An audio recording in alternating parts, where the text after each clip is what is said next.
नाज़रीन सॼे सिंध जी ज़िले टंडोलायर में भी ईद की ख़रीदारी जेका शुरू है ईद के हवाले से। बाक़ी उन में कुछ ॾींहं रहिया आहिनि। अचो त टंडोलायर के रवासियुनि खां ईद के हवाले से पुछूं तो उन्हनि जो छा चवणु आहे। नहीं, महंगाई बहुत हुई हुई है, गरीब आदमी बहुत मुश्किल से गुजारा कर रहा है। अब क्या कर रहे हैं, अब ये तो गवर्नमेंट को चाहिए, बहुत महंगाई कर रहा है, समझे ना, गुजारा होना बहुत मुश्किल हो गया अभी ये बस अल्लाह ताला चला रहा है जैसे भी है। ईद करीब आई भी है और कारोबार नहीं है, बिल्कुल महंगाई की वजह से लोग ख़रीदारी ही नहीं कर रहे हैं। बहुत ज़्यादा परेशान हो गई आवाम। अच्छा, पहले हम कहते थे कि यार नीचे वाला तबका जो है वो परेशान है, अब को जो दरमियान है उसकी भी बड़ी हालत पतली हुई पड़ी है।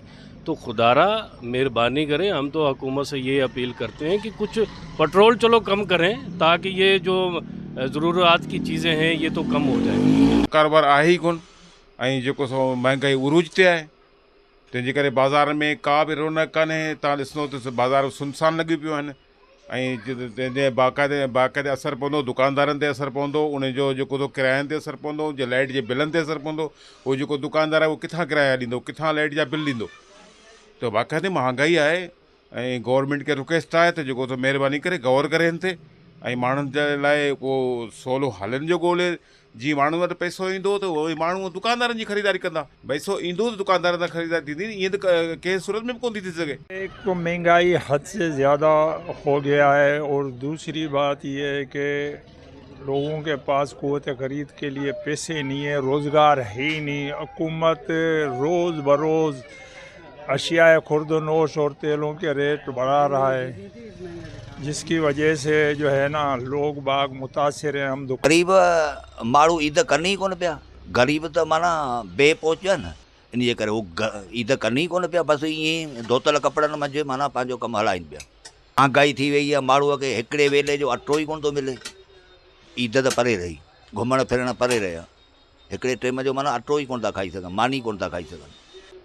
रहम कुदरती उन्हनि खे को पए त को रहम अची वञे त भले, बाक़ी रहम त कोन थो अचे। भाई ईद वेझी अची विया, मां बाज़ार जो हालत ॾिसो कीअं लॻो पियो आहे, सन्नाटो लॻो पियो बाज़ार में। राति तक़रीबन 12-1 बजे त कोई माण्हू कोन थो अचे। किरायो एॾो वधी वियो आहे, तेल वधी वियो आहे, जंहिं करे बाराड़ीअ जेके माण्हूअ जे 50 रुपया भाड़ो ॾींदा हुआ उन जॻह ते 200-250 रुपया भाड़ो केरु ॾींदो बाज़ार में ख़रीदारी करणु। वीचारा किराए में पूरा लॻा पिया आहिनि। महांगाई इन करे जेको बाज़ार में माण्हू हाल ई कोन्हे। गरीब माण्हू बसि मरी वियो बि, ॿियो छा कंदो। गरीब माण्हू वठण लाइ तयारु कोन्हे चंपल 300 रुपए जी। गरीब छा वठंदो, खाधे में पूरो आहे गरीब। मांगे ईद में सॼो ॾींहुं वेठा आहियूं। ईद तो अल्हम्दुलिल्लाह अचे भी, पर हालात ना है मुल्क जा। गरीब सफ़ा गरीब थी वियो आहे, अमीर अमीर थी वियो आहे। हाणे इहा हुकूमत जो फ़र्ज़ु आहे कि उनखे थोरो ग़रीबनि सां रिलीफ ॾे। ईअं इलाही महंगाई है, ॾाढी महंगाई है। गरीब ईद नथो ठाहे। रोटी नहीं खा रहा 2 टाइम की, ईद कहाँ से करेगा वो बेचारा। गरीब आदमी अपने आटे में पूरा है, स्कूलों की फीस में पूरा है, किराया मसवाड़ों में पूरा है बेचारा। पेट्रोल इतना महंगा हो गया, हर चीज़। गाहक इधर बाज़ार खाली पड़े हुए हैं।